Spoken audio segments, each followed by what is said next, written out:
তাইওয়ানকে স্বাধীনতা ঘোষণা না করার জন্য ডোনাল্ড ট্রাম্পের সতর্কবার্তা দেওয়ার কয়েক ঘন্টার মধ্যেই দেশটি নিজেদের স্বাধীন ও সার্বভৌম রাষ্ট্র বলে দাবি করেছে। চীন সফরে শির সঙ্গে 2 দফা বৈঠকের পর তাইওয়ানকে এই সতর্কবার্তা দেন ট্রাম্প।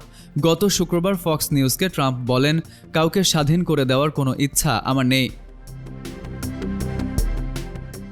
শনিবার তাইওয়ানের প্রেসিডেন্টের মুখপাত্র কারেন কুও বলেন, তাইওয়ান একটি সার্বভৌম, স্বাধীন এবং গণতান্ত্রিক রাষ্ট্র। তিনি আরও বলেন, তাইওয়ান চীনের সঙ্গে স্থিতাবস্থা বজায় রাখতে প্রতিশ্রুতিবদ্ধ। তাইওয়ান চীন থেকে স্বাধীনতা ঘোষণাও করবে না, আবার তার সঙ্গে একীভূতও হবে না। এর আগে তাইওয়ানের প্রেসিডেন্ট লাই চিং-তে বলেছিলেন, তাইওয়ানের আনুষ্ঠানিক স্বাধীনতা ঘোষণার কোনো প্রয়োজন নেই, কারণ তাইওয়ান এরই মধ্যে নিজেকে সার্বভৌম রাষ্ট্র হিসেবে দেখে। যুক্তরাষ্ট্র দীর্ঘদিন ধরে তাইওয়ানকে সমর্থন দিয়ে আসছে, এমনকি আইনিভাবেও তাদের আত্মরক্ষার উপায় উপকরণ দিতে বাধ্যবাধকতা রয়েছে দেশটির।